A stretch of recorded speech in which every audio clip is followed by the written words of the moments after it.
Hello my YouTube family, ಹೇಗಿದ್ದೀರಾ ಎಲ್ಲರೂ? I hope ಎಲ್ಲರೂ ಚೆನ್ನಾಗಿದ್ದೀರಾ. ಅದೇ ರೀತಿ ನಿಮ್ಮ ಲೈಫ್ನಲ್ಲಿ ಪಾಸಿಟಿವ್ ಆಗಿ ಮಾಡ್ತಾ ಇದ್ದೀರಾ ಅಂತ ಅಂದ್ಕೊಂಡಿದ್ದೀನಿ. ಇವತ್ತಿನ ರೀಡಿಂಗಲ್ಲಿ ಬ್ಯೂಟಿಫುಲ್ ಆಗಿರುವಂತಹ ಯಾವ ಎನರ್ಜಿ ಇದೆ ಅಂತ ನೋಡೋಣ. ಮೊದಲು ಕಾಮ್ ಆಗಿ ಕೂತ್ಕೊಳ್ಳಿ, ಡೀಪ್ ಬ್ರೀತನ್ನು ತಗೊಳ್ಳಿ, ನಿಮ್ಮ ಮೈಂಡ್ ಮತ್ತು ಮನಸ್ಸನ್ನು ರಿಲ್ಯಾಕ್ಸ್ ಮಾಡ್ಕೊಳ್ಳಿ. ಈಗ ನಿಮ್ಮ ಪರ್ಸನ್ ಹೆಸರನ್ನು ಮನಸಾರೆ 3 ಬಾರಿ ನೆನೆಸ್ಕೊಳ್ಳಿ. ನಿಮ್ಮ ಪರ್ಸನ್ ಫೇಸನ್ನು ಇಮ್ಯಾಜಿನ್ ಮಾಡ್ಕೊಳ್ಳಿ. ಅವರು ಮತ್ತು ನೀವು ಒಟ್ಟಿಗೆ ಕಳೆದಿರುವ ಬ್ಯೂಟಿಫುಲ್ ಮೆಮೊರೀಸ್ನ ನೆನಪು ಮಾಡ್ಕೊಳ್ಳಿ. ಅದಕ್ಕೂ ಮೊದಲು ಈ ರೀಡಿಂಗ್ ನಿಮ್ಮವರೆಗೂ ತಲುಪಿದೆ ಅಂದರೆ ಯು ಆರ್ ಸೋ ಬ್ಲೆಸ್ಡ್. ಯೂನಿವರ್ಸ್ಗೆ ಗ್ರ್ಯಾಟಿಟ್ಯೂಡ್ ಹೇಳಿ, ಥ್ಯಾಂಕ್ ಯು ಯೂನಿವರ್ಸ್ ಅಂತ ಹೇಳಿ ನಿಮ್ಮ ಪರ್ಸನ್ ಎನರ್ಜಿಯನ್ನು ಫೀಲ್ ಮಾಡಿ. ಬ್ಯೂಟಿಫುಲ್ ಆಗಿರುವ ಎನರ್ಜಿ ಬಂದಾಗ ಅದನ್ನು ರಿಸೀವ್ ಮಾಡ್ಕೊಳ್ಳಿ. ಇದು ಜನರಲ್ ರೀಡಿಂಗ್ ಆಗಿರುತ್ತೆ, ಹಾಗಾಗಿ ಎಲ್ಲ ವಿಷಯಗಳು ಎಲ್ಲರಿಗೂ ಮ್ಯಾಚ್ ಆಗಬೇಕು ಅಂತ ಇಲ್ಲ. ನಿಮ್ಮ ಸಿಚುವೇಶನ್ಗೆ ಮ್ಯಾಚ್ ಆಗುವ ಎನರ್ಜಿ ಮಾತ್ರ ರಿಸೀವ್ ಮಾಡ್ಕೊಳ್ಳಿ. ಯಾವುದಾದ್ರೂ ಭಾಗ ನಿಮಗೆ ಮ್ಯಾಚ್ ಆಗಲಿಲ್ಲ ಅಂದರೆ ಅದನ್ನು ಫೋರ್ಸ್ ಆಗಿ ತಗೊಳ್ಬೇಡಿ. ಈ ರೀಡಿಂಗ್ನ ಉದ್ದೇಶ ಏನು ಅಂದರೆ, ಈ ಕ್ಷಣದ ಪ್ರೆಸೆಂಟ್ ಎನರ್ಜಿ ಯಾವ ರೀತಿ ಇದೆ, ನಿಮ್ಮಿಬ್ಬರ ನಡುವೆ ಯಾವ ರೀತಿಯ ಎಮೋಷನ್ಸ್ ಅಥವಾ ವೈಬ್ಸ್ ನಡೀತಾ ಇದೆ, ಅದನ್ನು ನಿಮಗೆ ತಿಳಿಸುವ ಒಂದು ಸಣ್ಣ ಪ್ರಯತ್ನ ಅಷ್ಟೇ. ಹಾಗಾಗಿ ಓವರ್ ಆಗಿ ನೆಗೆಟಿವ್ ಆಗಿ ಯೋಚಿಸಬೇಡಿ. ನಿಮ್ಮ ಮನಸ್ಸನ್ನು ಅನಾವಶ್ಯಕ ಭಯಗಳಿಂದ ತುಂಬಿಸ್ಕೊಳ್ಬೇಡಿ. ಯಾವುದೇ ರಿಲೇಷನ್ಶಿಪ್ಪಲ್ಲಿ ಆಗಿರಲಿ, ಪಾಸಿಟಿವ್ ಎನರ್ಜಿ ಅನ್ನೋದು ತುಂಬ ಇಂಪಾರ್ಟೆಂಟ್ ಆಗಿರುತ್ತೆ. ರೀಡಿಂಗನ್ನು ನೋಡಬೇಕಾದ್ರೆ ವಿಡಿಯೋನ ಲೈಕ್ ಮಾಡ್ಕೊಳ್ಳಿ, ಅದೇ ರೀತಿ ಚಾನಲ್ನ ಸಬ್ಸ್ಕ್ರೈಬ್ ಮಾಡಿಕೊಂಡು ಕನೆಕ್ಟ್ ಆಗಿ. ಮೊದಲಿಗೆ ಯಾವ ಎನರ್ಜಿ ಇದೆ ಅಂತ ನೋಡೋದಾದರೆ, divine suppression energy, hidden protection energy. ಈ ಮೌನ, ನಿಮ್ಮಿಬ್ಬರ ನಡುವೆ ಬಂದಿರುವಂತಹ ಸೈಲೆನ್ಸ್, ನೋ ಕಾಂಟ್ಯಾಕ್ಟ್ ಸಿಚುವೇಶನ್ ಆಗಿರ್ಬೋದು, ಈ ಗ್ಯಾಪ್ ಆಗಿರ್ಬೋದು, ಅಥವಾ ಇಬ್ಬರ ನಡುವೆ ಏನೇ ಮಿಸ್ಅಂಡರ್ಸ್ಟ್ಯಾಂಡಿಂಗ್ ಆಗಿರ್ಬೋದು, ಇದು ಸುಮ್ಮನೆ ನಾರ್ಮಲ್ ಆಗಿ ಬಂದಂಥದ್ದು ಅಲ್ಲ. ನೀವು ಯೋಚನೆ ಮಾಡ್ತಾ ಇರ್ಬೋದು, ನಾನು ಇಷ್ಟೊಂದು ಪ್ರೀತಿಸ್ದೆ, ನಾನು ಇಷ್ಟೊಂದು ಟೈಮ್ ಸ್ಪೆಂಡ್ ಮಾಡಿದೆ, ಆದರೆ ಯಾಕೆ ಹೀಗಾಯಿತು ಅಂತ. ಆದರೆ ಇಲ್ಲಿ ಡೀಪ್ ಆಗಿರುವ ಎನರ್ಜಿ ಯಾವ ರೀತಿ ಇದೆ ಅಂದರೆ, ನಿಮ್ಮನ್ನು ದೂರ ಮಾಡೋದಕ್ಕೆ ಅಲ್ಲ, ನಿಮ್ಮನ್ನು ಈ ರಿಲೇಷನ್ಶಿಪ್ಪಲ್ಲಿ ಉಳಿಸೋದಕ್ಕೆ ಕೂಡ ಈ ಗ್ಯಾಪ್ ಅನ್ನೋದು ಬಂದಿರ್ಬೋದು.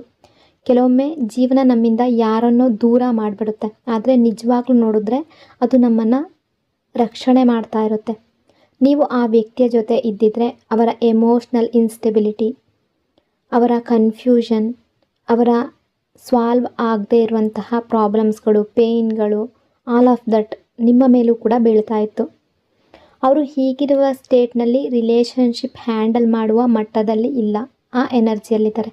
ಅವರ ಮನಸ್ಸು ಕಾಮ್ ಇಲ್ಲ, ಅವರ ಮನಸ್ಸಿನ ಒಳಗಡೆ ತುಂಬ ಯುದ್ಧ ನಡೀತಾ ಇದೆ, ತುಂಬ ಬಿರುಗಾಳಿ ಹೇಳ್ತಾ ಇದೆ. ಅಂದರೆ ಸಿಚುವೇಶನ್ ಆ ರೀತಿ ಇರ್ಬೋದು. ಯಾವುದೋ ಒಂದು ಸಿಚುವೇಶನಲ್ಲಿ ಸಿಕ್ಕಾಕೊಂಡಿರ್ಬೋದು, ಅದು ಫ್ಯಾಮಿಲಿಯ ವಿಷಯ ಆಗಿರ್ಬೋದು, ಅವರದೇ ಕೆರಿಯರ್ ವಿಷಯ ಆಗಿರ್ಬೋದು. ಸೊ ಅದು ಕೂಡ ನಿಮಗೆ ಪೇಯ್ನ್ ಆಗ್ತಾ ಇತ್ತು. ಅವರು ಸ್ವಲ್ಪ ಇನ್ನೂ ಹೊರಟಾಗಿ, ಇನ್ನೂ ರೂಡಾಗಿ ಬಿಹೇವ್ ಮಾಡಿದ್ರೆ ಅದು ಕೂಡ ನಿಮಗೆ ಪೇಯ್ನ್ ಆಗ್ತಾ ಇತ್ತು. ಹಾಗಾಗಿ ನಿಮ್ಮ ರಿಲೇಷನ್ಶಿಪ್ಪಲ್ಲಿ ದೂರ ಅನ್ನೋದು, ಗ್ಯಾಪ್ ಅನ್ನೋದು ಬಂದಿದೆ. ಈಗ ನೀವು ದೂರ ಆಗಿದ್ದೀರಾ ಅಂತ ಫೀಲ್ ಆಗ್ಬೋದು, ಆದರೆ ಈ ಒಂಟಿತನ ಒಂದು ಪನಿಷ್ಮೆಂಟ್ ಅಲ್ಲ, ಇದು ಪ್ರೊಟೆಕ್ಷನ್. ನಿಮ್ಮ ಮನಸ್ಸು ಸ್ಲೋಲಿ ಹೀಲಿಂಗ್ ಆಗುವ ಒಂದು ಸ್ಟೇಜ್ನಲ್ಲಿದೆ. ಈಗ ನೀವು ಸೈಲೆಂಟ್ ಫೇಸ್ನಲ್ಲಿ ಇದ್ದೀರಾ, ಆದರೆ ಇದು ಎಂಟಿ ಫೇಸ್, ಖಾಲಿತನದ ಫೇಸ್ ಅಲ್ಲ. ಇನ್ನರ್ ಎಮೋಷ್ನಲ್ ಎನರ್ಜಿ, ಹೀಲ್ ಆಗದೆ ಇರುವಂತಹ ಪಾಸ್ಟ್ ಎನರ್ಜಿ ಇದೆ. ಹೊರಗಿನಿಂದ ನೋಡಿದ್ರೆ ಅವರು ಸ್ಟ್ರಾಂಗ್ ಆಗಿದ್ದಾರೆ, ಈಗೋ, ಆ್ಯಟಿಟ್ಯೂಡ್, ಆಲ್ ಆಫ್ ದಟ್ ತೋರಿಸ್ತಾ ಇದ್ದಾರೆ. ಆದರೆ ಮನಸ್ಸಿನ ಒಳಗಡೆ ಅವರು ತುಂಬ ಬ್ರೋಕನ್ ಎನರ್ಜಿ ಕ್ಯಾರಿ ಮಾಡ್ತಾ ಇದ್ದಾರೆ. ಅವರು ಅವರ ಪಾಸ್ಟನ್ನು ಪ್ರಾಪರ್ಲಿ ಹೀಲ್ ಮಾಡಿಲ್ಲ. ಹಳೆಯ ರಿಲೇಷನ್ಶಿಪ್ ಪೇಯ್ನ್ ಇರ್ಬೋದು, ರಿಜೆಕ್ಷನ್ ಇರ್ಬೋದು, ಅಥವಾ ಯಾವುದಾದ್ರೂ ಒಂದು ಎಮೋಷ್ನಲ್ ವಿಷಯಗಳು ಇರ್ಬೋದು ಇವರ ಲೈಫ್ನಲ್ಲಿ. ಈ ಎಲ್ಲ ವಿಷಯಗಳು, ಎಮೋಷನ್ಸ್, ಅವರು ಈಗಿನ ಬಿಹೇವಿಯರ್ ಮೇಲೆ ಪರಿಣಾಮ ಬೀರ್ತಾ ಇದೆ. ಅವರಿಗೆ ಯಾರನ್ನಾದರೂ ಡೀಪ್ಲಿ ಲವ್ ಮಾಡೋದು ಗೊತ್ತಿದೆ, ಆದರೆ ಅದನ್ನು ಸ್ಟೇಬಲ್ ಆಗಿ ಮೇಂಟೈನ್ ಮಾಡೋದು ಗೊತ್ತಿಲ್ಲ, ಆ ಎನರ್ಜಿಯಲ್ಲಿದ್ದಾರೆ. ಅದಕ್ಕೆ ಒಂದು ದಿನ ತುಂಬ ಕ್ಲೋಸ್ ಆಗೋದು, ಮತ್ತೊಂದು ದಿನ ತುಂಬ ದೂರ ಹೋಗೋದು. ನೀವು ಕನ್ಫ್ಯೂಸ್ ಆಗುವ ಕಾರಣ ಕೂಡ ಇದೆ. ಅವ್ರು ನಿಮ್ಮನ್ನು ಹರ್ಟ್ ಮಾಡಿದಾಗಲೂ ಅದು ಬೇಕು ಅಂತ ಅಲ್ಲ, ಅದು ಅವರ ಎಮೋಷ್ನಲ್ ಕಂಟ್ರೋಲ್ ಇಲ್ಲದ ಕಾರಣದಿಂದ. ಅವರು ಅವರ ಎಮೋಷನ್ಸನ್ನು ಸಪ್ರೆಸ್ ಮಾಡ್ತಾ ಇದ್ದಾರೆ, ಮಾತಾಡೋದಿಲ್ಲ, ಎಕ್ಸ್ಪ್ರೆಸ್ ಮಾಡೋದಿಲ್ಲ, ಮತ್ತು ಅದೇ ಪೇಯ್ನ್ ಆಗಿ ಹೊರಗಡೆ ಬರ್ತಾ ಇದೆ. Ego energy, external influence energy, misguidance energy ಇದೆ. ಈ ವ್ಯಕ್ತಿ ಲೈಫ್ನಲ್ಲಿ ಯಾವುದಾದ್ರೊಂದು ಸಿಚುವೇಶನ್ ಇರ್ಬೋದು, ಅವರ ಸುತ್ತಮುತ್ತ ಇರುವ ಕೆಲವು ಜನರು ಅವರ ಡಿಸಿಷನ್ಸ್ ಮೇಲೆ ಇಂಪ್ಯಾಕ್ಟ್ ಮಾಡ್ತಾ ಇರ್ಬೋದು. ಅವರು ಹೇಳೋ ಮಾತುಗಳು, ಅವರ ಅಡ್ವೈಸ್, ಆಲ್ ಆಫ್ ದಟ್ ಸರಿಯಾದ ಡೈರೆಕ್ಷನ್ನಲ್ಲಿ ಇಲ್ಲದೆ ಇರಬಹುದು. ಅಂದರೆ ಅವರ ಫ್ಯಾಮಿಲಿ ಆಗಿರ್ಬೋದು, ಅಥವಾ ಯಾವುದೋ ಒಂದು ಸಿಚುವೇಶನ್ ಆಗಿರ್ಬೋದು, ಅದು ಕೂಡ ಈ ರಿಲೇಷನ್ಶಿಪ್ಪಲ್ಲಿ ಅಡ್ಡ ಬಂದಿರ್ಬೋದು. ಅವರ ಈಗೋ ಕೂಡ ತುಂಬ ಸ್ಟ್ರಾಂಗ್ ಆಗಿದೆ. ಅವರಿಗೆ ಅವರ ತಪ್ಪನ್ನು ಒಪ್ಕೊಳ್ಳೋದು ತುಂಬ ಕಷ್ಟ. ನಾನು ಸರಿ ಅನ್ನೋ ಮೈಂಡ್ಸೆಟ್ ಮತ್ತು ಒಳಗಿನ ಗಿಲ್ಟ್ ಇವೆರಡರ ನಡುವೆ ಅವರು ಸ್ಟಕ್ ಆಗಿದ್ದಾರೆ. ಎಲ್ಲರ ರಿಲೇಷನ್ಶಿಪ್ಪಲ್ಲಿ ಅಲ್ಲ, ಕೆಲವರ ರಿಲೇಷನ್ಶಿಪ್ಪಲ್ಲಿ ಫ್ಯಾಮಿಲಿ ಅನ್ನೋದು ಅಡ್ಡ ಬಂದಿರಬಹುದು, ಸಿಚುವೇಶನ್ ಅನ್ನೋದು ಅಡ್ಡ ಬಂದಿರಬಹುದು. ಅಂದರೆ ಫ್ಯಾಮಿಲಿಗೆ ಈ ರಿಲೇಷನ್ಶಿಪ್ ಇಷ್ಟ ಇಲ್ಲದೆ ಇರಬಹುದು. ಸೊ ಹಾಗಾಗಿ ಕೂಡ ಇವರು ಹಿಂದೇಟು ಹಾಕ್ತಾ ಇರ್ಬೋದು. ಇದು ರಿಲೇಷನ್ಶಿಪ್ ಬ್ರೇಕ್ ಡೌನ್ಗೆ ಒಂದು ಹಿಡನ್ ರೀಸನ್. ಅವರು ಪ್ರೆಸೆಂಟ್ ಟೈಮಲ್ಲಿ ಒಂದು ವೀಕ್ ಆಗಿರುವಂತಹ ರಿಲೇಷನ್ಶಿಪ್ ಮೈಂಡ್ ಸೆಟ್ನಿಂದ ಹೊರಗಡೆ ಬರೋದಕ್ಕೆ ಇನ್ನೂ ಕೂಡ ಸ್ಟ್ರಗಲ್ ಮಾಡ್ತಾ ಇದ್ದಾರೆ. Emotional awakening energy, realisation energy ಕೂಡ ಇದೆ. ಈ ವ್ಯಕ್ತಿಗೆ ಸ್ಲೋಲಿ ರಿಯಲೈಸೇಷನ್ ಬರ್ತಾ ಇದೆ. ಅವರು ಮಾಡಿದ ಕೆಲವು ಡಿಸಿಷನ್ ಸರಿಯಾಗಿರಲಿಲ್ಲ ಅನ್ನೋ ಟ್ರೂತ್ ಈಗ ಅವರ ಮನಸ್ಸಿಗೆ ಬರ್ತಾ ಇದೆ. ನೀವು ಅವರನ್ನು ಮಿಸ್ ಮಾಡ್ತಾ ಇದ್ದೀರಾ ಅಂತ ಅಲ್ಲ, ಅವರು ಕೂಡ ನಿಮ್ಮ ಆ್ಯಬ್ಸೆನ್ಸನ್ನು ಈಗ ತುಂಬ ಸ್ಟ್ರಾಂಗ್ ಆಗಿ ಫೀಲ್ ಮಾಡ್ತಾ ಇದ್ದಾರೆ. ಮೊದಲು ಇದ್ದಾಗ ಅವರು ನಿಮ್ಮ ವ್ಯಾಲ್ಯೂವನ್ನು ಇಗ್ನೋರ್ ಮಾಡಿದ್ರು, ಆದರೆ ಈಗ ಆ ಸೇಮ್ ವ್ಯಾಲ್ಯೂ ಅವರಿಗೆ ಕ್ಲಾರಿಟಿ ಆಗ್ತಾ ಇದೆ. ಅವರು ಸುಮ್ಮನಿದ್ದಾರೆ ಅಂದರೆ ಅವರ ಮನಸ್ಸಿನಲ್ಲಿ ನಿಮ್ಮ ನೆನಪುಗಳು ಬರ್ತಾ ಇಲ್ಲ ಅಂತ ಅಲ್ಲ, ಅವರು ಸೈಲೆಂಟ್ ಆಗಿದ್ದಾಗ ನಿಮ್ಮ ನೆನಪುಗಳು ತುಂಬ ಕಾಡ್ತಾ ಇದೆ. ನಿಮ್ಮ ಸಣ್ಣ ಸಣ್ಣ ಮಾತುಗಳು, ನಿಮ್ಮ ಕೇರ್, ನಿಮ್ಮ ಅಟೆನ್ಷನ್, ಆಲ್ ಆಫ್ ದಟ್ ಈಗ ಅವರ ಮನಸ್ಸಿನಲ್ಲಿ ರೀಪ್ಲೇ ಆಗ್ತಾ ಇದೆ. ಒಂದು ರೀತಿಯ ಎಮೋಷ್ನಲ್ ಗಿಲ್ಟ್ ಬಿಲ್ಡ್ ಆಗ್ತಾ ಇದೆ. ನಾನು ಈ ರೀತಿ ಮಾಡಬಾರ್ದಿತ್ತು ಅನ್ನೋ ಫೀಲಿಂಗ್ ಸ್ಲೋಲಿ ಸ್ಟ್ರಾಂಗ್ ಆಗ್ತಾ ಇದೆ. Missing energy, regret energy, deep emotional energy ಇದೆ. ಈ ವ್ಯಕ್ತಿ ಈಗ ನಿಮ್ಮ ಆ್ಯಬ್ಸೆನ್ಸನ್ನು ತುಂಬ ಡೀಪಾಗಿ ಫೀಲ್ ಮಾಡ್ತಾ ಇದ್ದಾರೆ. ಮೊದಲು ಅಥವಾ ಪಾಸ್ಟ್ನಲ್ಲಿ ನೀವು ಇವ್ರ ಜೊತೆನೇ ಇದ್ದಾಗ ಅವರು ನಿಮ್ಮ ಪ್ರೆಸೆನ್ಸನ್ನು ನಾರ್ಮಲ್ ಅಂತ ತಗೊಂಡ್ರು, ಆದರೆ ಈಗ ಆ ಸೇಮ್ ಪ್ರೆಸೆನ್ಸ್ ಇಲ್ಲದೇ ಇರುವಾಗ ಅವರ ಜೀವನದಲ್ಲಿ ಒಂದು ಒಂಟಿತನ ಅನ್ನೋದು ಎಂಟಿ ಆಗಿ ಕಾಣ್ತಾ ಇದೆ. ನಿಮ್ಮ ಜೊತೆ ಇದ್ದ ಕಂಫರ್ಟ್ ಝೋನ್, ನಿಮ್ಮ ಸ್ಮೈಲ್, ನಿಮ್ಮ ಕೇರ್ ಎಲ್ಲ ಅವರಿಗೆ ತುಂಬ ಮಿಸ್ ಆಗ್ತಾ ಇದೆ. ಅವರು ಅಲೋನ್ ಇದ್ದಾಗ, ಒಬ್ಬರೇ ಇದ್ದಾಗ ನಿಮ್ಮ ನೆನಪುಗಳು ತುಂಬ ಬರ್ತಾ ಇದೆ. ಕೆಲವೊಮ್ಮೆ ಅವರು ನಿಮ್ಮ ಬಗ್ಗೆ ಯೋಚನೆ ಮಾಡದೆ ಇರೋದಕ್ಕೆ ಸಾಧ್ಯ ಆಗ್ತಾ ಇಲ್ಲ. ಅವರಿಗೀಗ ಕ್ಲಿಯರ್ ಆಗ್ತಾ ಇದೆ, ನೀವು ಅವರ ಲೈಫ್ನಲ್ಲಿ ಆರ್ಡಿನರಿ ಪರ್ಸನ್ ಅಲ್ಲ. ಅವರು ನಿಮ್ಮ ಬಗ್ಗೆ ಡ್ರೀಮ್ ಲೈಕ್ ಮೆಮೊರೀಸ್ ಕೂಡ ರಿಪ್ಲೇ ಮಾಡ್ತಾ ಇದ್ದಾರೆ. ಈ ಮಿಸ್ಸಿಂಗ್ ಎನರ್ಜಿ ದಿನದಿಂದ ದಿನಕ್ಕೆ ಇನ್ಕ್ರೀಸ್ ಆಗ್ತಾ ಇದೆ, ಡಿಕ್ರೀಸ್ ಆಗ್ತಾ ಇಲ್ಲ. ನಿಮ್ಮ ನೆನಪು ಅನ್ನೋದು ಪ್ರತಿದಿನ ಕಾಡ್ತಾ ಇದೆ. ಬಟ್ ಅವರ ಈಗೋ ಅನ್ನೋದು ಕೂಡ ಅಡ್ಡ ಬಂದು ನಿಂತಿದೆ. ಪ್ರೆಸೆಂಟ್ ಎನರ್ಜಿಯ ಪ್ರಕಾರ ನೀವು ಈ ವ್ಯಕ್ತಿಯ ಮೈಂಡ್ನಲ್ಲಿ ತುಂಬ ಕನೆಕ್ಟ್ ಆಗಿದ್ದೀರಾ, ಅವರ ಹಾರ್ಟ್ನಲ್ಲಿ ತುಂಬ ಕನೆಕ್ಟ್ ಆಗಿದ್ದೀರಾ. ಅವರು ನಿಮ್ಮ ಬಗ್ಗೆ ಡ್ರೀಮ್ಸ್, ಥಾಟ್ಸ್ ಅಥವಾ ಸಡನ್ ಮೆಮೊರೀಸ್ ಮೂಲಕ ಕನೆಕ್ಟ್ ಆಗ್ತಾ ಇದ್ದಾರೆ. ನೀವು ಅವರನ್ನು ಹೇಗೆ ಫೀಲ್ ಮಾಡ್ತಾ ಇದ್ದೀರೋ ಅದೇ ರೀತಿಯಲ್ಲಿ ಅವರು ಕೂಡ ನಿಮ್ಮ ಎನರ್ಜಿಯನ್ನು ಫೀಲ್ ಮಾಡ್ತಾ ಇದ್ದಾರೆ. ಕೆಲವೊಮ್ಮೆ ನಿಮಗೆ ಅವರ ಬಗ್ಗೆ ಸಡನ್ ಥಾಟ್ ಬರ್ತಾ ಇದೆ, ಸಡನ್ ನೆನಪಾಗ್ತಾ ಇದೆ. ಏನೂ ಕಾರಣ ಇಲ್ಲದೆ ಅವರ ನೆನಪಾಗ್ತಾ ಇರ್ಬೋದು. ಅದಕ್ಕೆ ಕೂಡ ರೀಸನ್ ಇದೆ. ಈ ರಿಲೇಷನ್ಶಿಪ್ಪಲ್ಲಿ, ಈ ಕನೆಕ್ಷನಲ್ಲಿ ಪ್ಯೂರ್ಲಿ ಇಮೋಷ್ನಲ್ ಲೆವೆಲ್ನಲ್ಲಿ ಕೆಲಸ ಮಾಡ್ತಾ ಇದೆ. ಕೆಲವು ಡ್ರೀಮ್ಸ್ ಪಾಸಿಟಿವ್ ಆಗಿರುತ್ತೆ, ಲವ್, ರಿಯೂನಿಯನ್. ಕೆಲವು ಡ್ರೀಮ್ಸ್ ಕನ್ಫ್ಯೂಷನ್ ಆಗಿರುತ್ತೆ, ಡಿಸ್ಟೆನ್ಸ್, ಸೈಲೆನ್ಸ್. ಅದು ಅವರ ಇನ್ನರ್ ಸ್ಟೇಟ್ ರಿಫ್ಲೆಕ್ಟ್ ಆಗೋದು. ಸೊ ಕೆಲವೊಂದು ಸಲ ದೂರ ಹೋಗ್ತಾ ಇದ್ದೀರಾ ಅಂತ ಅನ್ನಿಸ್ಬೋದು ನಿಮಗೂ ಕೂಡ. ಕೆಲವೊಂದು ಸಲ ಪಾಸಿಟಿವ್ ಆಗಿ ಅವ್ರು ಬರ್ತಾ ಇದ್ದಾರೆ ಅಂತ ಅನ್ನಿಸ್ಬೋದು, ಅವ್ರು ಕಾಂಟ್ಯಾಕ್ಟ್ ಮಾಡ್ತಾರೆ ಅಂತ ಅನ್ನಿಸ್ಬೋದು. ಸೊ ಅವರು ಕೂಡ ಸಡನ್ನಾಗಿ ನಿಮ್ಮ ನೆನಪು ಮಾಡ್ಕೊಳ್ತಾ ಇದ್ದಾರೆ. ನಿಮ್ಗೆ ಯಾವ ರೀತಿ ಸಡನ್ನಾಗಿ ಅವರ ನೆನಪು ಆಗ್ತಾ ಇದೆಯೋ ಅದೇ ರೀತಿ ನಿಮ್ಮ ಎನರ್ಜಿ ಅವ್ರಿಗೂ ಕೂಡ ರಿಫ್ಲೆಕ್ಟ್ ಆಗ್ತಾ ಇದೆ. ಹಾಗಾಗಿ ನೀವು ಕೂಡ ಪಾಸಿಟಿವ್ ಆಗಿ ಥಿಂಕ್ ಮಾಡಿ. ನಿಮ್ಮ ರಿಲೇಷನ್ಶಿಪ್ ಬಗ್ಗೆ ನೆಗೆಟಿವ್ ಆಗಿ ನೀವು ಥಿಂಕ್ ಮಾಡ್ತಾ ಇದ್ದರೆ, ಓವರ್ ಥಿಂಕಿಂಗ್ ಮಾಡ್ತಾ ಇದ್ದರೆ ಅದನ್ನು ಅಲ್ಲಿಗೆ ಸ್ಟಾಪ್ ಮಾಡಿ. ಯಾಕೆಂದರೆ ನಿಮ್ಮ ಎನರ್ಜಿ ಅವರಿಗೂ ಕೂಡ ರಿಫ್ಲೆಕ್ಟ್ ಆಗ್ತಾ ಇದೆ. Silence observation energy, hidden checking energy ಇದೆ. ನಿಮ್ಮ ಲೈಫ್, ನಿಮ್ಮ ಅಪ್ಡೇಟ್ಸ್, ನಿಮ್ಮ ಬಿಹೇವಿಯರ್ ಎಲ್ಲವನ್ನು ಇವರು ಸೈಲೆಂಟ್ಲಿ ಗಮನ ಕೊಡ್ತಾ ಇರ್ಬೋದು. ಕೆಲವೊಮ್ಮೆ ಸೋಷಿಯಲ್ ಮೀಡಿಯಾ ಮೂಲಕ, ಕೆಲವೊಮ್ಮೆ ಇಂಡೈರೆಕ್ಟ್ ವೇನಲ್ಲಿ ಅವರಿಗೆ ಒಂದು ಕ್ಯೂರಿಯಾಸಿಟಿ ಇದೆ. ನೀವು ಇನ್ನೂ ಕೂಡ ಇವರ ಬಗ್ಗೆ ಯೋಚನೆ ಮಾಡ್ತಾ ಇದ್ದೀರಾ. ಅವ್ರಿಗೆ ನಿಮ್ಮ ಅಟೆನ್ಷನ್ ಮಿಸ್ ಮಾಡ್ತಾ ಇದ್ದಾರೆ. ನೀವು ಕೊಟ್ಟ ಕೇರ್ ಈಗ ಅವ್ರಿಗೆ ವ್ಯಾಲ್ಯೂ ಅಂತ ಅನ್ನಿಸ್ತಾ ಇದೆ. ಅವ್ರಿಗೆ ಅದನ್ನು ಮತ್ತೆ ಪಡೀಬೇಕು ಅಂತ ಬಯಸ್ತಾ ಇದ್ದಾರೆ.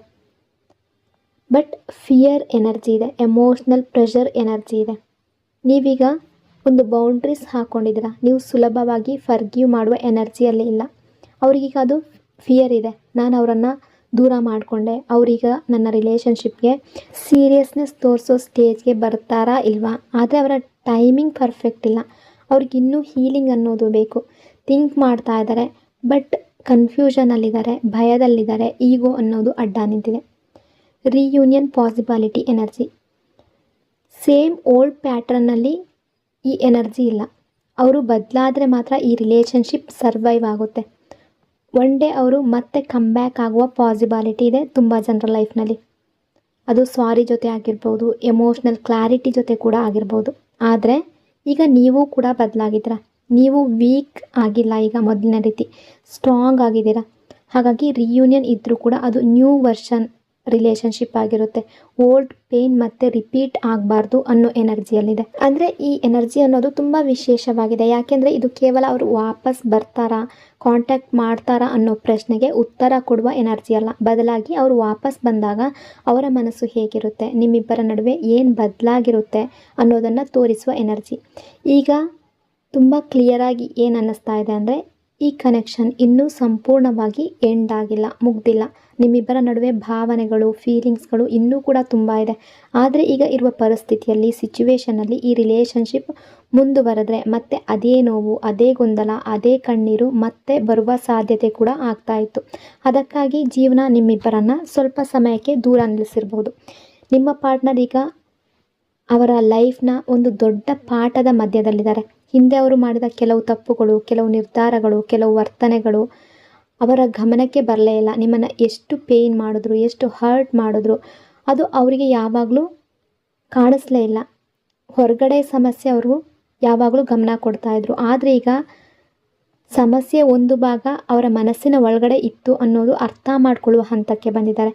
ನಿಮ್ಮ ಆ್ಯಬ್ಸೆನ್ಸ್ ಅವ್ರಿಗೆ ಅರ್ಥ ಆಗ್ತಾ ಇದೆ. ಒಬ್ಬ ವ್ಯಕ್ತಿ ನಿಜವಾಗ್ಲೂ ಬದಲಾಗಬೇಕಂದ್ರೆ ಮೊದಲು ತಾನು ಏನು ಕಳ್ಕೊಂಡಿದ್ದೀನಿ, ತಾನು ಏನು ದೂರ ಮಾಡ್ಕೊಂಡಿದ್ದೀನಿ ಅದನ್ನು ಅನುಭವಿಸ್ಬೇಕು. ಈಗ ಅದೇ ನಡೀತಾ ಇದೆ.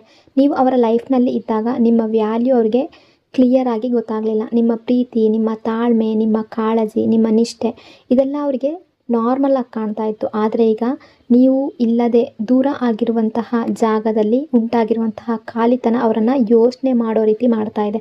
ಈ ಎನರ್ಜಿಯ ಪ್ರಕಾರ ಮುಂದಿನ ದಿನಗಳಲ್ಲಿ ಅವರು ನಿಮ್ಮನ್ನು ಕೇವಲ ಮಿಸ್ ಮಾಡುವುದಲ್ಲ, ನಿಮ್ಮ ಸ್ಥಾನ, ನಿಮ್ಮ ಪ್ಲೇಸನ್ನು ಯಾರೂ ತುಂಬೋದಕ್ಕೆ ಆಗೋದಿಲ್ಲ ಅನ್ನೋದನ್ನು ಅರಿತುಕೊಳ್ತಾರೆ. ಅದು ದೊಡ್ಡ ವ್ಯತ್ಯಾಸ. ಯಾರನ್ನಾದರೂ ಮಿಸ್ ಮಾಡೋದು ಒಂದು ವಿಷಯ, ಆದರೆ ಈ ವ್ಯಕ್ತಿಯ ವ್ಯಾಲ್ಯೂವನ್ನು ನಾನು ತಡವಾಗಿ ಅರ್ಥ ಮಾಡಿಕೊಂಡೆ ಅನ್ನೋ ಅರಿವು ಬರೋದು ಇನ್ನೊಂದು ವಿಷಯ. ಇಲ್ಲಿ ಒಂದು ದುಃಖ ಕೂಡ ಇದೆ. ಅವರು ಅವರ ಮನಸ್ಸಿನ ಒಳಗಡೆ ತುಂಬ ಸಲ ಹಿಂದಿನ ಘಟನೆಗಳನ್ನು ನೆನಪಿಸ್ಕೊಳ್ತಾರೆ. ನೀವು ಕಣ್ಣೀರು ಹಾಕಿದ ಕ್ಷಣ, ನೀವು ಕಾಯ್ತಾ ಇದ್ದ ದಿನ, ನೀವು ಅರ್ಥ ಮಾಡಿಸೋದಕ್ಕೆ ಪ್ರಯತ್ನಿಸಿದ ಸಿಚುವೇಶನ್, ಇದೆಲ್ಲ ಅವರ ಮನಸ್ಸಿನಲ್ಲಿ ಮತ್ತೆ ಮತ್ತೆ ಬರ್ತಾ ಇದೆ. ಆಗ ಅವರಿಗೊಂದು ಪ್ರಶ್ನೆ ಕಾಡ್ತಾ ಇದೆ, ನಾನು ಆ ಟೈಮ್ನಲ್ಲಿ ಸ್ವಲ್ಪ ಬೇರೆ ರೀತಿಯಲ್ಲಿ ಬಿಹೇವ್ ಮಾಡಿದರೆ ಇಂದು ಪರಿಸ್ಥಿತಿ, ಸಿಚುವೇಶನ್ ಈ ರೀತಿ ಇರ್ತಾ ಇತ್ತಾ? ಅವರು ವಾಪಸ್ ಬಂದರೆ ಅದು ಹಿಂದೆ ಅಥವಾ ಪಾಸ್ಟಲ್ಲಿ ಇದ್ದ ವ್ಯಕ್ತಿಯ ರೀತಿ ಇರೋದಿಲ್ಲ ಅನ್ನೋ ಎನರ್ಜಿ ಇದೆ. ಯಾಕೆಂದರೆ ಜೀವನ ಅವರಿಗೆ ಕೆಲವು ಕಠಿಣ ಸತ್ಯಗಳನ್ನು ಕಲಿಸಿರುತ್ತೆ. ಅವರು ಕಳ್ಕೊಳ್ಳುವ ಭಯವನ್ನು ಅನುಭವಿಸಿರ್ತಾರೆ, ದೂರ ಮಾಡಿಕೊಂಡ ಭಯವನ್ನು ಅನುಭವಿಸಿರ್ತಾರೆ, ನಿಮ್ಮ ವ್ಯಾಲ್ಯೂವನ್ನು ಅರ್ತಿರ್ತಾರೆ, ನಿಮ್ಮನ್ನು ನೋಯಿಸಿದ ಪರಿಣಾಮವನ್ನು ಅರ್ಥ ಮಾಡ್ಕೊಂಡಿರ್ತಾರೆ. ಬಟ್ ಮುಖ್ಯ ವಿಷಯ ಏನು ಅಂದರೆ, ಬದಲಾವಣೆ ಅವರಲ್ಲಿ ಮಾತ್ರ ಆಗಿಲ್ಲ, ನಿಮ್ಮಲ್ಲೂ ಕೂಡ ಆಗಿದೆ. ಹಿಂದೆ ನೀವು ಈ ರಿಲೇಷನ್ಶಿಪ್ಪನ್ನು ಉಳಿಸ್ಕೊಳ್ಳೋದಕ್ಕೆ ನಿಮ್ಮ ಭಾವನೆಗಳನ್ನು ಹೈಡ್ ಮಾಡ್ಕೊಂಡಿದ್ದೀರ. ಅವರಿಗಾಗಿ ಕಾದಿರ್ಬೋದು, ಅವರ ತಪ್ಪುಗಳನ್ನು ಕ್ಷಮಿಸಿರ್ಬೋದು, ನಿಮ್ಮ ನೋವನ್ನು ಮರೆಮಾಚಿರ್ಬೋದು. ಆದರೆ ಈಗ ನೀವು ಮೊದಲಿನ ವ್ಯಕ್ತಿಯಲ್ಲ. ಈ ದೂರ ನಿಮಗೆ ಒಂದು ಪಾಠ, ಒಂದು ಲೆಸನ್ ಕಲಿಸಿದೆ. ನಿಮ್ಮ ವ್ಯಾಲ್ಯೂವನ್ನು ನೀವೇ ಅರಿಯುವ ರೀತಿ ಮಾಡಿದೆ. ನಿಮ್ಮ ಹೃದಯ ಈಗ ಪೇಯ್ನಲ್ಲಿ ಇರ್ಬೋದು, ಬಟ್ ಗಟ್ಟಿಯಾಗಿದೆ. ಈಗ ನೀವು ಯಾರನ್ನಾದರೂ ಪ್ರೀತಿಸ್ತೀರಾ ಅಂದರೆ ನಿಮ್ಮ ಸೆಲ್ಫ್ ರೆಸ್ಪೆಕ್ಟನ್ನು ಕಳ್ಕೊಂಡಲ್ಲ, ನಿಮ್ಮನ್ನು ರೆಸ್ಪೆಕ್ಟ್ ಕೊಡುವ ವ್ಯಕ್ತಿಯನ್ನು ನಿಮ್ಮ ಲೈಫ್ನಲ್ಲಿ ಇರಿಸ್ಕೋಬೇಕು ಅನ್ನೋ ಅರಿವು ಬಂದಿದೆ. ಅದರಿಂದ ಈ ರಿಯೂನಿಯನ್ ನಡೆದ್ರೂ ಕೂಡ ಅದು ಹಳೆಯ ಕಥೆಯ ಮುಂದುವರಿಕೆ ಆಗೋದಿಲ್ಲ, ಅದು ಸಂಪೂರ್ಣ ಹೊಸ ಅಧ್ಯಾಯ ಆಗುತ್ತೆ. ಹಿಂದೆ ನೀವು ಈ ರಿಲೇಷನ್ಶಿಪ್ಪನ್ನು ಉಳಿಸೋದಕ್ಕೆ ತುಂಬ ಪ್ರಯತ್ನ ಪಟ್ರಿ, ತುಂಬ ಎಫರ್ಟ್ ಹಾಕಿದ್ರಿ. ಆದರೆ ಮುಂದೆ ಇಬ್ಬರು ಸೇರಿ ಈ ರಿಲೇಷನ್ಶಿಪ್ಪನ್ನು ಕಟ್ಟಿಕೊಳ್ಳುವ ಪ್ರಯತ್ನ ಮಾಡಬೇಕು. ಹಿಂದೆ ಒಬ್ಬರು ಎಫರ್ಟ್ ಹಾಕ್ತಾಯಿದ್ರು, ಮತ್ತೊಬ್ಬರು ದೂರ ನಿಲ್ತಾಯಿದ್ರು. ಆದರೆ ಮುಂದಿನ ದಿನಗಳಲ್ಲಿ ಇಬ್ಬರು ಸಮಾನವಾಗಿ ಎಫರ್ಟ್ ಹಾಕಲೇಬೇಕು.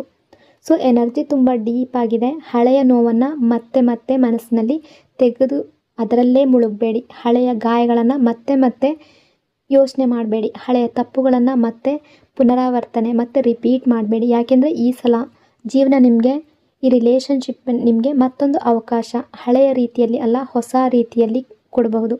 ನಿಮ್ಮ ಆ ವ್ಯಕ್ತಿ, ನಿಮ್ಮ ಪಾರ್ಟ್ನರ್ ವಾಪಸ್ ಬಂದಾಗ ಅವರು ನಿಮ್ಮ ಪ್ರೀತಿಯನ್ನು ಮಾತ್ರ ಕೇಳೋದಿಲ್ಲ, ನಿಮ್ಮ ಕ್ಷಮೆಯನ್ನು ಕೂಡ ಕೇಳ್ಬೋದು. ನಿಮ್ಮ ನಂಬಿಕೆಯನ್ನು ಮತ್ತೆ ಗಳಿಸೋದಕ್ಕೆ ಪ್ರಯತ್ನ ಮಾಡ್ಬೋದು.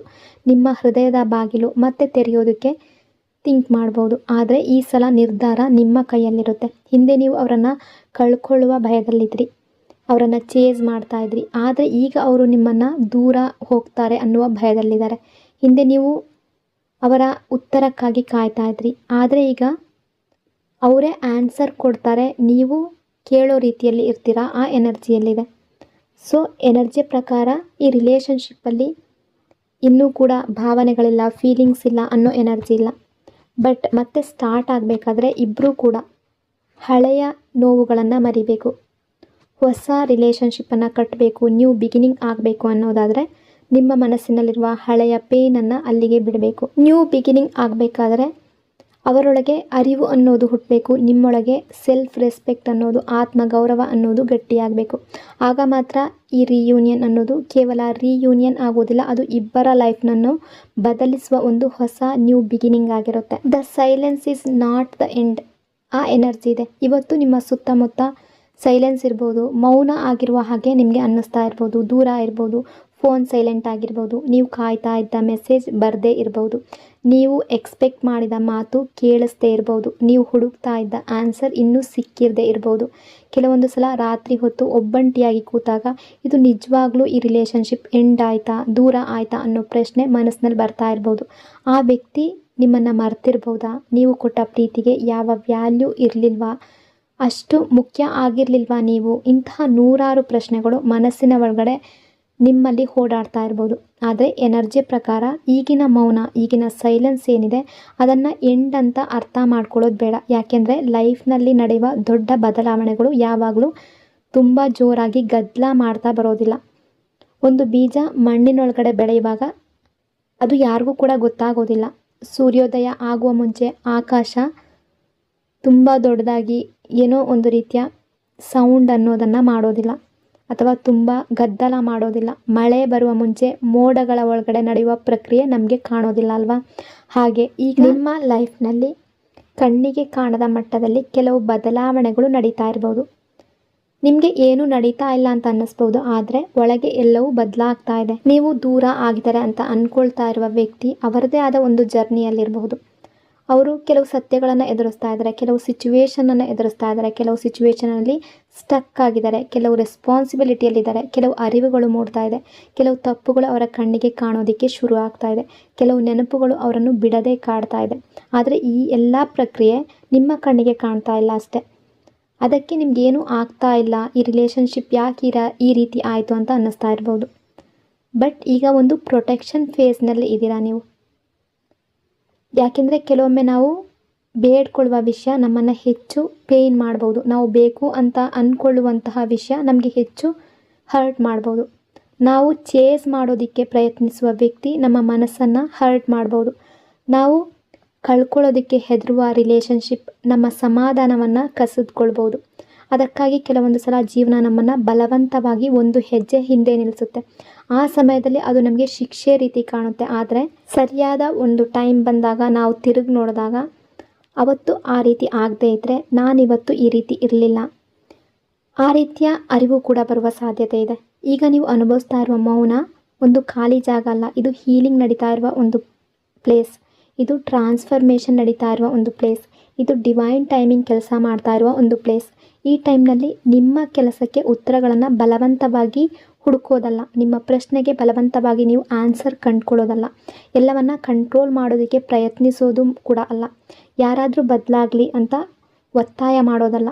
ನಿಮ್ಮ ಕೆಲಸ ಒಂದೇ, ನಿಮ್ಮನ್ನು ನೀವು ಕಳ್ಕೊಳ್ಬಾರ್ದು, ನಿಮ್ಮ ಹೃದಯದ ಮಾತನ್ನು ನೀವು ಕೇಳಬೇಕು, ನಿಮ್ಮ ವ್ಯಾಲ್ಯೂವನ್ನು ನೀವು ಮರಿಬಾರ್ದು. ಯಾಕೆಂದರೆ ಟೈಮ್ ಅನ್ನೋದು ಬಂದಾಗ ಈಗಿನ ಮೌನದ ಅರ್ಥ ನಿಮಗೆ ಗೊತ್ತಾಗುತ್ತೆ, ಈಗಿನ ಕಣ್ಣೀರಿನ ಕಾರಣ ನಿಮಗೆ ಅರ್ಥ ಆಗುತ್ತೆ, ಈಗಿನ ಗ್ಯಾಪ್ ಯಾಕೆ ಬರಬೇಕಿತ್ತು ಅನ್ನೋದು ನಿಮಗೆ ಕ್ಲಿಯರ್ ಆಗುತ್ತೆ. ಮತ್ತೆ ಒಂದಿನ ನೀವು ಹಿಂದೆ ತಿರುಗಿ ನೋಡಿದಾಗ ನೀವೇ ಆಶ್ಚರ್ಯ ಪಡ್ತೀರ, ಆಗ ಏನು ನಡೆಯಲ್ಲ ಅಂತ ಅನ್ನಿಸ್ತಾ ಇತ್ತು, ಆದರೆ ನಿಜವಾಗ್ಲೂ ನನ್ನ ಲೈಫ್ನಲ್ಲಿ ದೊಡ್ಡ ಬದಲಾವಣೆ ಆಗ್ತಾ ಇದೆ ಅಂತ. ಅದರಿಂದ ಇವತ್ತು ಒಂದು ಮಾತ್ರ ನೀವು ನೆನ್ಪಿಟ್ಕೋಬೇಕು, ಮೌನ ಅಂದರೆ ಅದು ಎಂಡ್ ಅಂತ ಅಲ್ಲ, ತಡವಾಗ್ತಾ ಇದೆ ಅಂದರೆ ಅವರು ರಿಜೆಕ್ಟ್ ಮಾಡ್ತಾ ಇದ್ದಾರೆ ಅಂತಲ್ಲ, ದೂರ ಇದೆ ಅಂದರೆ ಪ್ರೀತಿ ಇಲ್ಲ ಅಂತ ಅಲ್ಲ. ಕೆಲವೊಂದು ಸಲ ಲೈಫ್ನ ಒಂದು ನ್ಯೂ ಬಿಗಿನಿಂಗ್ ಸ್ಟಾರ್ಟ್ ಆಗಬೇಕಾದ್ರೆ ಮೊದಲಿಗೆ ಎಲ್ಲವೂ ಸೈಲೆಂಟ್ ಆಗಿಬಿಡುತ್ತೆ. ಆ ಅಧ್ಯಾಯ ಆರಂಭವಾಗುವ ಕ್ಷಣ ಬಂದಾಗ ನೀವು ಕಾಯ್ತಾ ಇದ್ದ ಪ್ರತಿಯೊಂದು ಉತ್ತರ ಒಂದೊಂದಾಗಿ ನಿಮ್ಮ ಮುಂದೆ ತಾನಾಗೇ ಬಂದು ನಿಂತ್ಕೊಳ್ಳುತ್ತೆ. ಅಂದರೆ ನಾನು ಏನು ಹೇಳ್ತಾ ಇದ್ದೀನಿ ಅಂದರೆ, ಕೆಲವೊಂದು ಸಲ ಲೈಫ್ ನಿಮ್ಮನ್ನು ಒಂದು ವಿಚಿತ್ರವಾದ ಮೌನದೊಳಗೆ ಕರ್ಕೊಂಡು ಹೋಗಿರುತ್ತೆ. ಅಲ್ಲಿ ಮೊದಲಿನ ರೀತಿ ಮಾತಿರೋದಿಲ್ಲ. ಅಂದರೆ ನೀವು ಈಗೇನು ಸೈಲೆಂಟ್ ಫೇಸ್ನಲ್ಲಿದ್ದೀರಾ, ಮೌನದಲ್ಲಿದ್ದೀರಾ, ಇಬ್ಬರು ಕೂಡ ಮಾತುಕತೆ ನಡೀತಾ ಇಲ್ಲ, ಮೊದಲಿನಂತೆ ಗಮನ ಕೊಡೋ ರೀತಿ ಇಲ್ಲ, ಮೊದಲಿನಂತೆ ಎಲ್ಲವೂ ಕ್ಲಿಯರ್ ಇಲ್ಲ. ನಿಮ್ಗೆ ಅನ್ನಿಸ್ತಾ ಇದೆ ಯಾಕೆಲ್ಲ ಈ ರೀತಿ ಆಯಿತು, ಯಾಕೆ ನನ್ನನ್ನು ಅವ್ರು ಕೇರ್ ಮಾಡ್ತಾ ಇಲ್ಲ, ಅದಕ್ಕೆ ಉತ್ತರ ಸಿಗ್ತಾ ಇಲ್ಲ. ಆದರೆ ಆ ಕ್ಷಣದಲ್ಲಿ ನಿಮಗೆ ಕಾಣದ ಒಂದು ಕೆಲಸ ಜೀವನದ ಒಳಗಡೆ ನಡೀತಾ ಇರುತ್ತೆ. ಒಂದು ಮನೆ ಕಟ್ಟುವಾಗ ಮೊದಲು ಹಳೆಯ ನೆಲ ಏನಿದೆ ಅದನ್ನು ಹೊಡೆದು ಹಾಕ್ತಾರಲ್ವ. ಒಂದು ಹೊಸ ಗಿಡ ಬೆಳೆಯೋ ಮುಂಚೆ ಹಳೆಯ ಎಲೆಗಳನ್ನು ಉದುರಿಸ್ಬಿಡುತ್ತೆ. ಒಂದು ಹೊಸ ಬೆಳಕು ಬರಬೇಕಾದ್ರೆ ರಾತ್ರಿ ತನ್ನ ಸಂಪೂರ್ಣ ಕತ್ತಲೆಯನ್ನು ಮುಗಿಸ್ಬೇಕು. ಅದೇ ರೀತಿ ಜೀವನ ನಿಮಗಾಗಿ ಒಂದು ಹೊಸ ನ್ಯೂ ಬಿಗಿನಿಂಗ್ ಸಿದ್ಧ ಮಾಡ್ತಾ ಇರುವಾಗ ಮೊದಲು ನಿಮ್ಮ ಸುತ್ತಮುತ್ತಲಿನ ಗದ್ದಲ ಏನಿದೆ ಅದು ಕಡಿಮೆ ಮಾಡುತ್ತೆ. ಯಾಕೆಂದರೆ ಗದ್ದಲದ ಮಧ್ಯ ಸತ್ಯದ ಧ್ವನಿ ಕೇಳಿಸೋದಿಲ್ಲ. ನೀವು ಯಾರನ್ನು ನಿಜವಾಗ್ಲೂ ದೂರ ಮಾಡ್ಕೊಂಡಿದ್ದೀರಾ, ಯಾರು ನಿಜವಾಗ್ಲೂ ನಿಮ್ಮವರು, ಯಾವ ರಿಲೇಷನ್ಶಿಪ್ ಉಳಿಬೇಕು, ಯಾವ ಸಂಬಂಧ ಮುಗಿಬೇಕು, ಈ ಎಲ್ಲ ಉತ್ತರಗಳು ಮೌನದ ಸಮಯದಲ್ಲೇ ಗೊತ್ತಾಗುತ್ತೆ. ಕೆಲವೊಮ್ಮೆ ನಾವು ಉತ್ತರಕ್ಕಾಗಿ ಜನರ ಹಿಂದೆ ಚೇಸ್ ಮಾಡ್ತೀವಿ, ಆದರೆ ಜೀವನ ಏನು ಹೇಳುತ್ತೆ ಅಂದರೆ ಸ್ವಲ್ಪ ನಿಲ್ಲು, ಈಗ ನೀನು ಉತ್ತರಗಳ ಹಿಂದೆ ಆನ್ಸರ್ ಹಿಂದೆ ಓಡಬೇಕಾಗಿಲ್ಲ, ಉತ್ತರಗಳೇ ನಿನ್ನ ಕಡೆ ಬರುತ್ತೆ ಅನ್ನೋ ಎನರ್ಜಿ ಇದೆ. ಇವತ್ತು ನಿಮಗೆ ಕತ್ತಲೆ ರೀತಿ ಕಾಣ್ತಾ ಇರುವ ಈ ಸಮಯ ನಾಳೆ ನಿಮ್ಮ ಲೈಫ್ನಲ್ಲಿ ದೊಡ್ಡ ಬೆಳಕಾಗಬಹುದು. ಇವತ್ತು ನಿಮ್ಮ ಹೃದಯ ತುಂಬ ಪೇಯ್ನ್ ಆಗಿರೋ ರೀತಿ ಅನ್ನಿಸ್ತಾ ಇರುವ ಅನುಭವ ನಾಳೆ ನಿಮ್ಮನ್ನು ಗಟ್ಟಿಯಾದ ವ್ಯಕ್ತಿಯಾಗಿ ಮಾಡಬಹುದು. ಇವತ್ತು ನಿಮ್ಮಿಂದ ದೂರ ಹೋದ ವ್ಯಕ್ತಿ ನಿಮ್ಮ ಲೈಫ್ನಲ್ಲಿ ಯಾವ ಪಾತ್ರ ವಹಿಸಬೇಕಿತ್ತು ಅನ್ನೋದು ಒಂದು ದಿನ ನಿಮಗೆ ಕ್ಲಿಯರ್ ಆಗಿ ಗೊತ್ತಾಗಬಹುದು. ಮತ್ತು ಆ ದಿನ ಬಂದಾಗ ನೀವು ಬಲವಂತವಾಗಿ ಕೇಳಬೇಕಾದಂತಹ ಸಂದರ್ಭ ಬರೋದಿಲ್ಲ. ಯಾಕೆ ಹೀಗಾಯಿತು, ಯಾಕೆ ಅವ್ರು ಹೋದರು, ಯಾಕೆ ನಾನು ಇಷ್ಟು ನೋವು ಅನುಭವಿಸ್ದೆ ಅನ್ನುವ ಪ್ರಶ್ನೆಗಳು ಸ್ವತಃ ನಿಮಗೆ ಉತ್ತರ ಕೊಡುತ್ತೆ. ಯಾಕೆಂದರೆ ನಿಜವಾದ ಉತ್ತರಗಳು ಮಾತುಗಳಲ್ಲಿ ಬರೋದಿಲ್ಲ, ಅವು ನಮ್ಮ ಎಕ್ಸ್ಪೀರಿಯನ್ಸಲ್ಲಿ ಬರುತ್ತೆ, ಅವು ಅರಿವಿನಲ್ಲಿ ಬರುತ್ತೆ, ಅವು ಸಮಯದ ಜೊತೆ ನಿಮ್ಮ ಹೃದಯದೊಳಗೆ ಇಳಿಯುತ್ತೆ. ಒಂದು ದಿನ ನೀವು ತಿರುಗಿ ನೋಡಿದಾಗ ಒಮ್ಮೆ ನಿಮ್ಮನ್ನು ಕಣ್ಣೀರು ಹಾಕಿಸಿದ ಘಟನೆಗಳನ್ನು ನೋಡ್ತೀರಾ, ಒಂದು ಸಲ ನಿಮ್ಮನ್ನು ಪೇಯ್ನ್ ಮಾಡಿದ ಸಂಬಂಧಗಳನ್ನು ನೋಡ್ತೀರಾ, ಒಂದು ಸಲ ನಿಮ್ಮನ್ನು ಕನ್ಫ್ಯೂಷನ್ಗೆ ತಳ್ಳಿದ ಪ್ರಶ್ನೆಗಳನ್ನು ನೆನಪಿಸ್ಕೊಳ್ತೀರಾ. ಆಗ ನಿಮ್ಮ ಮುಖದಲ್ಲಿ ಒಂದು ಸಣ್ಣ ನಗು ಬರುತ್ತೆ. ಯಾಕೆಂದರೆ ಆಗ ನಿಮಗೆ ಅರ್ಥ ಆಗಿರುತ್ತೆ, ಈ ಮೌನ ನನ್ನ ಆಪೋಸಿಟ್ ಇರಲಿಲ್ಲ, ಈ ವೆಯ್ಟ್ ಮಾಡೋದು ನನ್ನ ಶಿಕ್ಷೆ ಆಗಿರಲಿಲ್ಲ, ಈ ದೂರ ನನ್ನ ರಿಲೇಷನ್ಶಿಪ್ಪಲ್ಲಿ ಎಂಡ್ ಆಗಿರಲಿಲ್ಲ, ಇದೆಲ್ಲವೂ ನನ್ನನ್ನು ನಾನು ಹೋಗಬೇಕಾಗಿದ್ದ ಜಾಗಕ್ಕೆ ಕರ್ಕೊಂಡು ಹೋಗ್ತಾ ಇರುವ ದಾರಿ ಆಗಿತ್ತು ಅನ್ನೋದು ನಿಮಗೆ ಅರ್ಥ ಆಗುತ್ತೆ. ಹಾಗಾಗಿ ನೆನ್ಪಿಟ್ಕೊಳ್ಳಿ, ಈಗ ಲೈಫ್ ಅನ್ನೋದು ಅಥವಾ ನಿಮ್ಮಿಬ್ಬರ ನಡುವೆ ಮೌನ ಅನ್ನೋದು ಇದೆ ಅಂದರೆ ಏನು ನಡೀತಾ ಇಲ್ಲ ಅಂತ ಅಲ್ಲ, ಬಹುಶಃ ಈಗಲೇ ನಿಮ್ಮ ಲೈಫ್ನ ತುಂಬ ಒಂದು ಬ್ಯೂಟಿಫುಲ್ ಆಗಿರುವಂತಹ ಅಧ್ಯಾಯ ಅನ್ನೋದು ಸ್ಟಾರ್ಟ್ ಆಗ್ತಾ ಇರುವ ಎನರ್ಜಿ ಇರಬಹುದು. ಮತ್ತು ಆ ಅಧ್ಯಾಯದ ಮೊದಲ ಪುಟ ತೆರೆಯುವ ದಿನ ನೀವಿವತ್ತು ಹುಡುಕ್ತಾ ಇರುವ ಪ್ರತಿಯೊಂದು ಉತ್ತರ ಒಂದೊಂದಾಗಿ ನಿಮ್ಮ ಕಣ್ಣೆದುರೇ ಬಂದು ನಿಂತುಕೊಳ್ಳುವಂತಹ ಎನರ್ಜಿ ಇದೆ.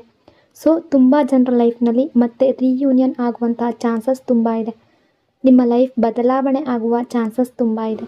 ಸೊ ಪಾಸಿಟಿವ್ ಆಗಿರಿ, ನೆಗೆಟಿವ್ ಯೋಚನೆಗಳಿಂದ ನಿಮ್ಮನ್ನು ನೀವು ಸ್ಟಕ್ ಮಾಡ್ಕೊಳ್ಬೇಡಿ. ಸೊ ಇವತ್ತಿನ ಈ ರೀಡಿಂಗ್ ನಿಮಗೆ ಇಷ್ಟ ಆಗಿದೆ ಅಂದ್ಕೊಂಡಿದ್ದೀನಿ. ಇಷ್ಟ ಆಗಿದರೆ ಪಾಸಿಟಿವ್ ಆಗಿ ಕಮೆಂಟ್ ಮಾಡಿ. ನಿಮ್ಮ ಮನಸ್ಸಿನಲ್ಲಿರುವ ಎಲ್ಲ ಪಾಸಿಟಿವ್ ಆಗಿರುವಂತಹ ವಿಷಸ್ಗಳು ಆದಷ್ಟು ಬೇಗ ನಿಮ್ಮ ರಿಯಾಲಿಟಿಗೆ ಬರಲಿ ಅಂತ ಬ್ಲೆಸ್ ಮಾಡ್ತಾ ಇನ್ನೊಂದು ಬ್ಯೂಟಿಫುಲ್ ರೀಡಿಂಗಲ್ಲಿ ಮತ್ತೆ ಸಿಗ್ತೀನಿ. ಅಲ್ಲಿವರೆಗೂ ಟೇಕ್ ಕೇರ್. ನಿಮ್ಮ ಪ್ರೀತಿ, ನಿಮ್ಮ ಸಪೋರ್ಟ್ಗೆ lots and lots of love. Thank you so much. God bless you all.